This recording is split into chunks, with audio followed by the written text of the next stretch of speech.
देखिए, last lecture में हमने पढ़ा था प्रिमिटिव सबसिस्टेंस एग्रीकल्चर, जिसको शिफ्टिंग कल्टीवेशन भी कहते हैं, स्लैश एंड बर्न एग्रीकल्चर भी कहते हैं, मिल्पा भी कहते हैं, झूमिंग भी कहते हैं, लदांग भी कहते हैं। ये सारे नाम उसी एग्रीकल्चर के हैं। उसका कैरेक्टरिस्टिक क्या था कि किसी ट्राइब के लोग जंगल को काट करके साफ करते हैं, उसकी ऐश के ऊपर आग लगाने के बाद जो ऐश बच जाती है जंगल जलने के बाद, उस ऐश के ऊपर खेती कर लेते हैं। उस खेती का नाम था प्रिमिटिव सबसिस्टेंस एग्रीकल्चर। प्रिमिटिव का मतलब है ट्रेडिशनल, पुराने जमाने की टेक्निक्स का यूज करके। सबसिस्टेंस मीन्स सिर्फ अपने गुजारे के लिए। आज का हमारा जो टॉपिक है उसका नाम है इंटेंसिव सबसिस्टेंस एग्रीकल्चर। मतलब ये भी जो हम पढ़ने वाले हैं आज, ये भी सबसिस्टेंस है, मतलब अपने ही गुजारे के लिए खेती करने वाला, ये भी हम टॉपिक पढ़ने वाले हैं। बट इसमें एक वर्ड यूज हुआ है इंटेंसिव। देखिए, प्रिमिटिव में और इंटेंसिव में फर्क क्या है। प्रिमिटिव में लिमिटेड लेबर का यूज किया जाता है, कम लोग किसी खेत पर जाकर के काम कर लेते हैं, जो ही अपने फैमिली के लोग होते हैं। बट इंटेंसिव में क्या है कि खेत का साइज चाहे उतना ही होगा, बट उस खेत में एक्सेसिव लेबर जाकर के काम करती है। बिकॉज ये जो इंटेंसिव एग्रीकल्चर है, ये डेंसली पॉपुलेटेड एरियाज में प्रैक्टिस की जाती है, जहां पर पॉपुलेशन बहुत घनी होती है। बहुत ज्यादा भारी पॉपुलेशन वाले जो एरिया होते हैं, वहां पर इस टाइप की खेती को किया जाता है। अब फैमिली का साइज बड़ा होता है, फैमिली में बहुत सारे लोग होते हैं, तो जो खेत छोटा सा होता है उनके पास, उस खेत में सारे फैमिली मेंबर जाकर के काम करते हैं। तो उस तरह से क्या हो जाता है कि जिस काम को पहले कम लोग किया करते थे, उसी काम के लिए ज्यादा लेबर को सप्लाई कर दिया जाता है। तो बहुत सारे लोग मिल करके वहां पर काम करते हैं। तो इस तरह से एक कोशिश की जाती है कि उस खेत से मैक्सिमम प्रोड्यूस जो है उसको लिया जा सके।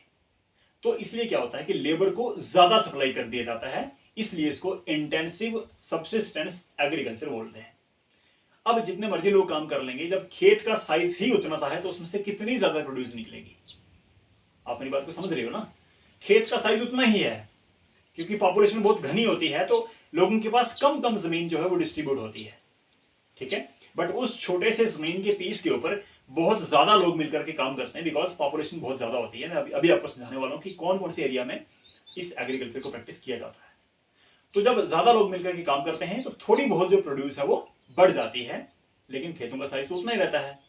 तो इस तरह से खेत में से जो कुछ भी प्रोड्यूस होता है वो अपनी फैमिली के अंदर ही कंज्यूम कर लिया जाता है, तो बाहर बेचने के लिए कुछ भी नहीं बचता है। इसीलिए इस एग्रीकल्चर को भी इंटेंसिव सबसिस्टेंस एग्रीकल्चर बोला जाता है, क्योंकि ये सबसिस्टेंस है, फैमिली के लिए ही है, बाहर बेचने के लिए नहीं होता है, यहां पर बिजनेस नहीं किया जाता है। तो इसमें क्या लिखता है ये, This type of agriculture is practiced in densely populated regions of monsoon Asia.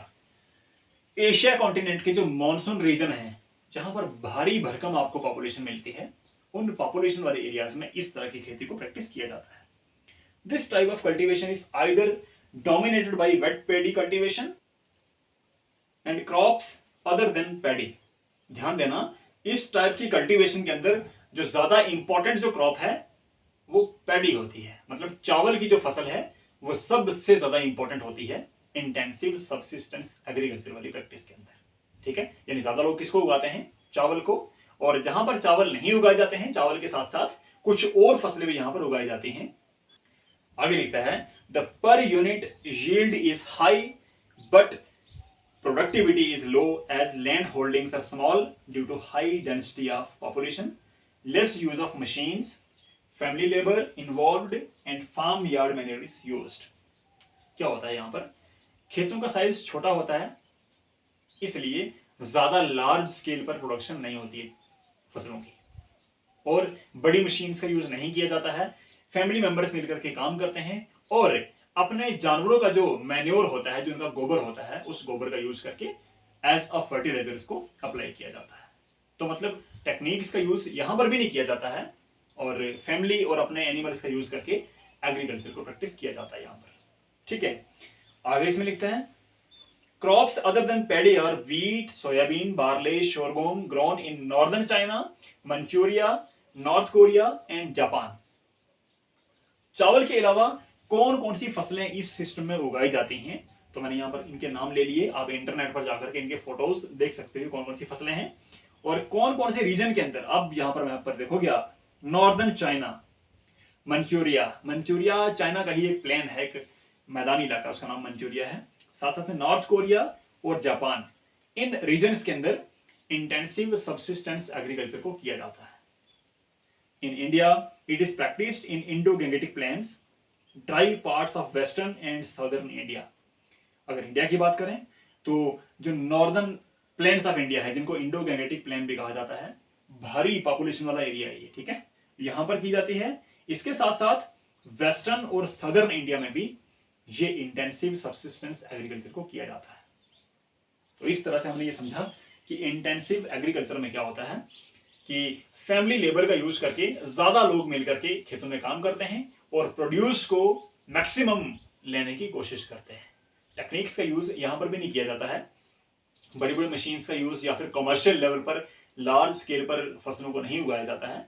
Family requirements को पूरा करने के लिए ये काम किया जाता है। तो इस तरह से हमने समझा कि जो एग्रीकल्चर है उसकी दो टाइप्स हैं, सबसिस्टेंस और कमर्शियल। सबसिस्टेंस की दो टाइप हमने पढ़ी हैं, प्रिमिटिव सबसिस्टेंस और साथ साथ में इंटेंसिव सबसिस्टेंस। प्रिमिटिव में पुराने जमाने की टेक्निक्स का यूज किया जाता है, इंटेंसिव में घनी पॉपुलेशन के कारण बहुत सारे लोग मिलकर के खेत पे काम करते हैं और मैक्सिमम प्रोड्यूस करने की कोशिश करते हैं। तो ये थे हमारे एग्रीकल्चर के दो टाइप्स। उम्मीद करता हूं कि आपको इस लेक्चर में कुछ ना कुछ तो समझ आया होगा। अगर कुछ डाउट आपको रहती है तो कमेंट सेक्शन आपके लिए खुला पड़ा है, आप कोई भी डाउट वहां पर पोस्ट कर सकते हो। फॉर श्योर आपके कमेंट का जवाब दिया जाएगा।